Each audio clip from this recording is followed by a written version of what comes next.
गुरुर्ब्रह्मा गुरुर्विष्णू गुरुर्देव महेश्वरा गुरु साक्षात परब्रह्म तस्मै श्री गुरवे नमहा. आज आपला आनंद कशात आहे ते बघूया ध्यानात. मग करूया ध्यान. ताठ बसा, पाठ मान खांदे सैल करा. हाताची ध्यान मुद्रा करा. हात मांडीवर ठेवा. डोळे अलगद मिटा. मोठा श्वास घ्या, सावकाश सोडा. मन शांत करा. मी एक आनंदाची व्याख्या वाचली होती. सर्वोत्तम आनंद म्हणजे वेदना नसणं. आनंद म्हणजे शरीराच्या वेदना आणि मनाच्या व आत्म्याच्या अस्वस्थतेपासून मुक्तता. सामान्यतः आनंद दोन प्रकारचे असतात. एक बाह्य, जो भौतिक कारणांमुळे होणाऱ्या थोडासा क्षणभंगूर असतो, आणि दुसरा अंतर्मनात चिरकालीन टिकणारा आध्यात्मिक आनंद.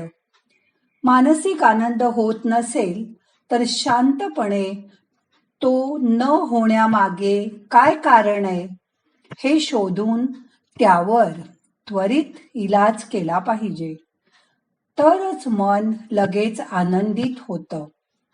यासाठी मनाला सतत कशात ना कशात गुंतवून ठेवावं लागतं. जिंदगी कैसी है पहेली हाय, कभी तो हसाए कभी ये रुलाए, असं सुंदर वर्णन कवी योगेश यांनी केलं होतं.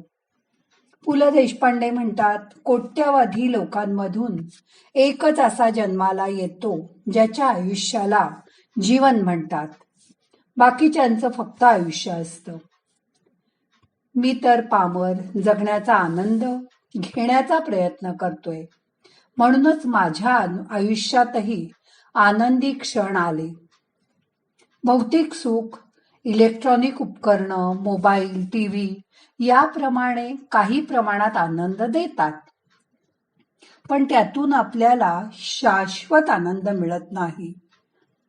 जीवनात आनंदी क्षण आपण जगलोच नाही, आपल्याला हवं तसं जगलोच नाही, असं म्हणण्याची वेळ काही जणांवर येते. मागे मी काश्मीरला गेले असता सभोवताली सौंदर्याने सगळं आजूबाजूचा परिसर नटलेला होता, पण माझं मन काही त्यात रमेना. मी तिथेच असलेल्या एका जवळच्या आश्रमात गेले. तिथे एका हॉलमध्ये जणू काही आजूबाजूला काळोखच होता. आम्हाला तिथे बसवलं. नंतर आम्हाला मन एकाग्र करून श्वासावर लक्ष केंद्रित करायला शिकवलं. बऱ्याच वेळानंतर तिथे बेचैन मन हळूहळू शांत होऊ लागलं. तासाभराने मला जी आत्मानुभूती आली ती मी शब्दबद्धच करू शकत नाही. तो आत्मानंद होता. नंतरच्या आयुष्यातही मला ह्या ध्यान योगाचा खूप उपयोग झाला. आयुष्याच्या सुरुवातीला आनंदासाठी मी वेड्यासारखी अनेक वस्तू खरेदी करत होते, पण तो आनंद थोडे दिवसच टिकायचा.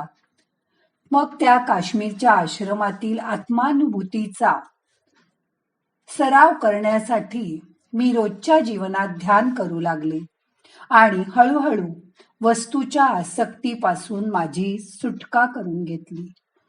द्वेषबुद्धी विसरून मनातील आकस, अहंकार आणि वाईट विचार वर्ज्य केले. मन निर्मळ आणि स्वच्छ होत गेलं. चेहऱ्यावर हास्य बाळगलं. अडचणीत असलेल्या माणसांना मदत करायला सुरुवात केली आणि मन आनंदी राहायला लागलं. आनंद ही एक मानसिक किंवा भावनिक अवस्था आहे. ह्याच्यात छत्री असली तरी पावसात भिजावंसं वाटतंच ना कधी कधी. कुठल्याही वाहनाचा उपयोग न करता पायी चालत जावंसं वाटतं. बागेत झाडांना पाणी घालताना त्या झाडांशी बोलण्यासारखा दुसरा आनंद नाही बघा. भल्या पहाटे पक्षी जेव्हा किलबिल करतात ते ऐकून बघा किती आनंद मिळतो त्यात. हौशी लोक घरात प्राणी पाळतात, त्यांच्याशी बोलतात, त्यामुळे सुद्धा त्यांच्या मनाला खूप बरं वाटतं. रवींद्रनाथ टागोर म्हणायचे की मी झोपलो आणि स्वप्न पाहिलं की जीवन आनंदी आहे, असं मला नेहमी स्वप्न पडतं. धकाधकीच्या जीवनात आनंद टिकून राहण्यासाठी आपणच ताणतणाव, काम, क्रोध, मत्सर आदी षड्रिपूंना आपल्या ताब्यात ठेवावं लागतं.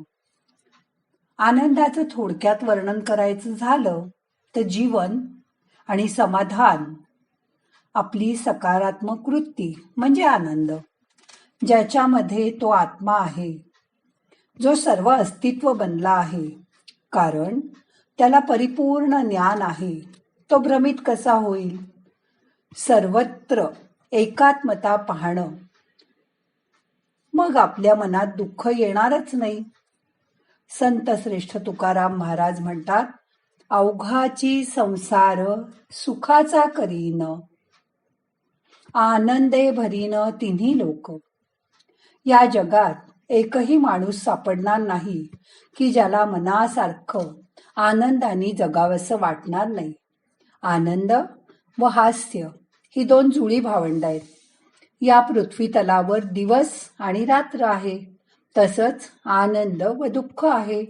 आपण जसं दिवसाला अधिक पसंती देतो, तसंच आनंदाला सुद्धा अधिक पसंती द्या आणि सतत आनंदी राहायचा प्रयत्न करा. आनंदी आनंद कडे इकडे तिकडे सोहीकडे, इकडे तिकडे सोहीकडे. आनंदी आनंद कडे, आनंदी आनंद कडे इकडे तिकडे सोहीकडे, इकडे तिकडे सोहीकडे. आनंदी आनंद कडे.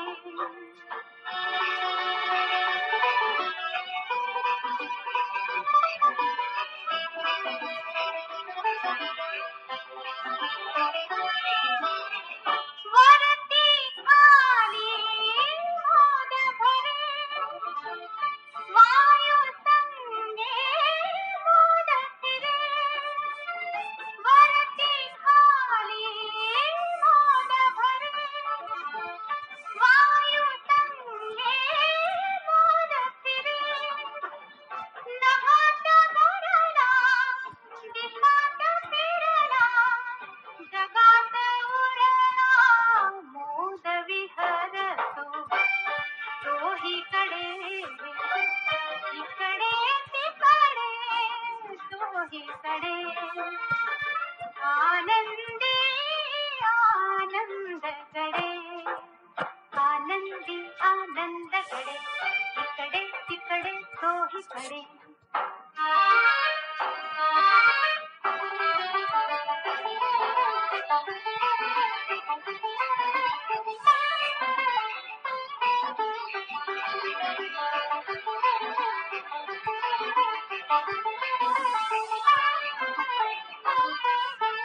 सूर्य किरण सोनेरी है, कौमुद ही हसते आहे. सूर्य किरण सोनेरी है, कौमुद ही हसते आहे. खुलली संध्या प्रेमाने, आनंदे गाते गाणे. मेघ रंगले, चित्त रंगले, गान फुरले. इकडे तिकडे सोहीकडे, इकडे तिकडे सोहीकडे. आनंदी आनंद कडे.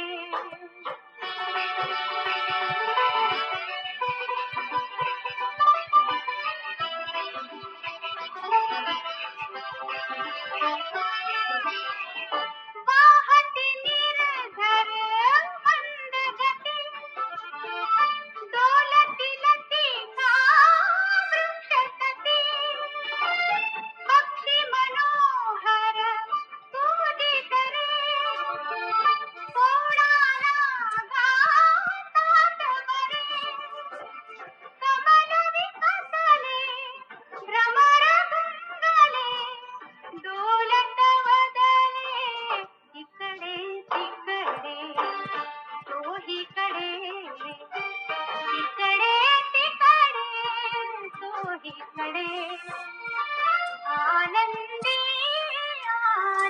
गडे आनंदी आनंद गडे इकडे आता आजचं ध्यान संपवायचंय. प्रार्थना म्हणूया. नाहम करता हरि करता, हरि करता हि केवलम. ओम शांती शांती शांती.